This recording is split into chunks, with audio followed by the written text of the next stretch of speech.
Assalamualaikum warahmatullahi wabarakatuh.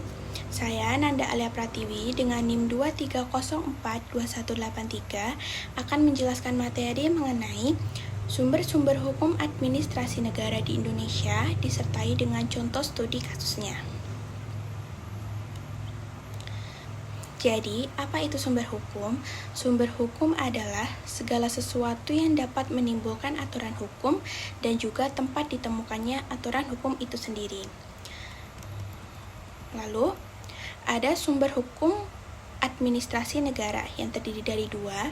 Yang pertama yakni sumber hukum material dan kedua sumber hukum formil. Sumber hukum material adalah meliputi faktor-faktor yang ikut mempengaruhi isi atau materi dari aturan-aturan hukum. Sedangkan sumber hukum formil adalah sumber hukum material yang sudah terbentuk melalui proses-proses tertentu, sehingga sumber hukum tadi terjadi dan berlaku umum dan ditaati berlakunya oleh umum. Yang pertama kita bahas mengenai sumber hukum material. Sumber hukum material tadi terdiri dari faktor-faktor. Yang pertama yakni faktor sejarah dan historis.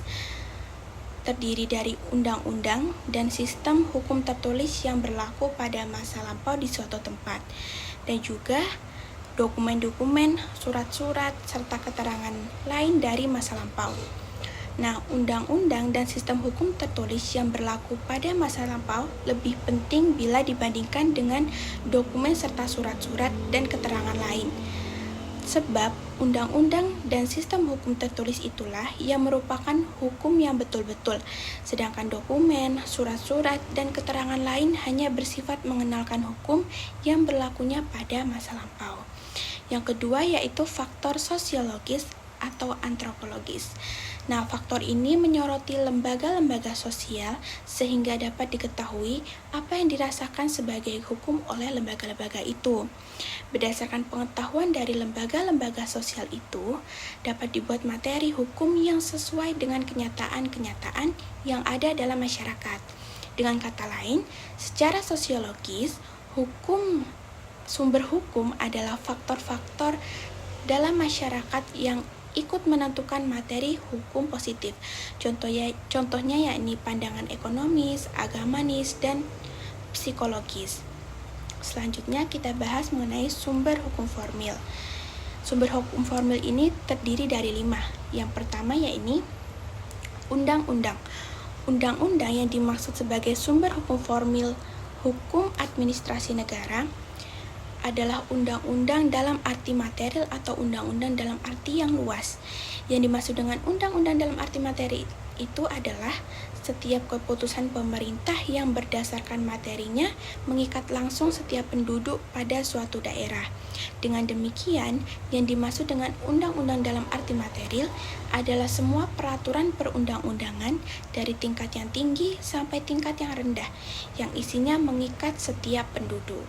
Di Indonesia sendiri, yang dimaksudkan dengan undang-undang dalam arti material atau undang-undang dalam arti luas meliputi semua peraturan perundang-undangan yang tertuang dalam TAP MPRS nomor 20/MPRS/1966 sebagaimana telah disempurnakan dengan TAP MPR nomor 2 tahun 2000 mengenai sumber hukum dan tata urutan peraturan perundang-undangan. Mengenai perundang-undangan ini, pemerintah mengeluarkan Undang-Undang Nomor 10 Tahun 2004 yang mengatur tentang tata urutan perundang-undangan di Indonesia. Namun, Undang-Undang Nomor 10 Tahun 2004 tersebut telah diubah dengan Undang-Undang Nomor 12 Tahun 2011 tentang pembentukan peraturan perundang-undangan, di mana pasal 7 ayat 1 menyebutkan hierarkis peraturan perundang-undangan mencakupi beberapa macam diantaranya yakni yang pertama, Undang-Undang Dasar Negara Republik Indonesia tahun 1945, kedua, ketetapan MPR, ketiga, undang-undang atau peraturan pemerintah pengganti undang-undang Perpu, yang keempat, peraturan pemerintah PP, kelima, peraturan presiden Perpres, keenam, peraturan daerah provinsi, dan yang terakhir adalah peraturan daerah kabupaten kota.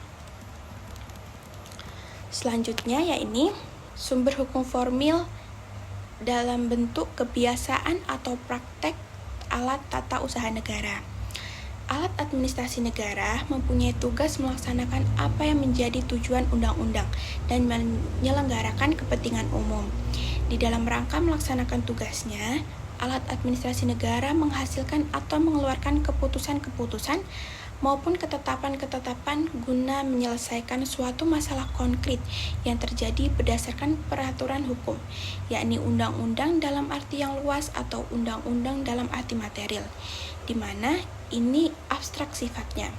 Keputusan-keputusan alat administrasi negara ini sering dikenal dengan istilah base checking atau Undang-Undang Peradilan Tata Usaha Negara, menyebutnya dengan istilah keputusan tata usaha negara. Di dalam mengeluarkan keputusan-keputusan ataupun ketetapan-ketetapan inilah timbul praktek administrasi negara yang melahirkan hukum administrasi negara, kebiasaan, atau HAN yang tidak tertulis. Kita masuk yang ketiga yaitu jurisprudensi. Dan dimaksud dengan jurisprudensi ini adalah suatu keputusan hakim atau keputusan suatu badan peradilan yang sudah mempunyai kekuatan hukum yang tetap. Jurisprudensi sebagai sumber hukum ini berkaitan dengan prinsip bahwa hakim tidak boleh menolak mengadili perkara yang diajukan kepadanya dengan alasan belum ada peraturan perundang-undangan yang mengatur perkara tersebut. Sehingga seorang hakim harus menilai juga nilai-nilai yang ada dalam masyarakat dan keputusan hakim yang terdahulu apabila ia bertugas menyelesaikan permasalahan yang belum ada peraturan perundang-undangannya. Selanjutnya yaitu doktrin atau pendapat para ahli. Nah, doktrin kenapa menjadi sumber hukum adalah karena doktrin atau pendapat para ahli tersebut dapat melahirkan teori-teori baru dalam lapangan hukum administrasi negara yang kemudian dapat mendorong atau menimbulkan kaidah-kaidah hukum administrasi negara. Doktrin sebagai sumber hukum formil HAN berlainan dengan sumber-sumber hukum yang lain karena doktrin ini diakui sebagai sumber hukum formil hukum administrasi negara, memerlukan waktu yang lama dan proses yang panjang. Undang-undang begitu diundangkan sudah mengikat umum, langsung dapat dipakai sebagai sumber hukum. Jurisprudensi begitu mempunyai kekuatan hukum yang tetap, langsung bisa menjadi sumber hukum. Begitu juga kebiasaan atau praktek administrasi negara. Setelah mempunyai kekuatan hukum yang tetap, langsung bisa dipakai sebagai sumber hukum. Akan tetapi, doktrin atau pendapat para ahli hukum administrasi negara baru dapat dipakai sebagai sumber hukum apabila doktrin tersebut sudah diakui oleh umum. Selanjutnya, yang terakhir kita masuk ke traktat. Traktat sebagai sumber hukum formil dalam sumber hukum administrasi negara ini berasal dari perjanjian internasional yang kemudian diratifikasi oleh pemerintah untuk dilaksanakan di negara yang telah meratifikasi perjanjian internasional tersebut. Namun demikian, perjanjian internasional yang dapat dijadikan sumber hukum formil hanyalah perjanjian internasional yang penting, lazimnya berbentuk traktat atau trati. Kalau tidak dibatasi, menurut Sudikno Mertokusumo, pemerintah tidak mempunyai cukup keleluasaan bergerak untuk menjalankan hubungan internasional dengan sewajarnya.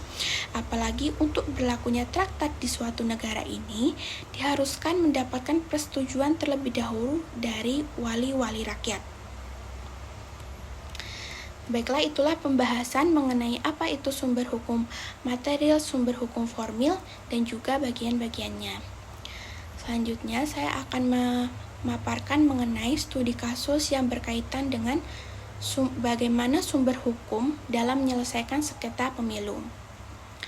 Sengketa pemilu merupakan salah satu contoh dari kasus hukum administrasi negara di mana sumber hukum formil digunakan dalam menyelesaikan kasus ini.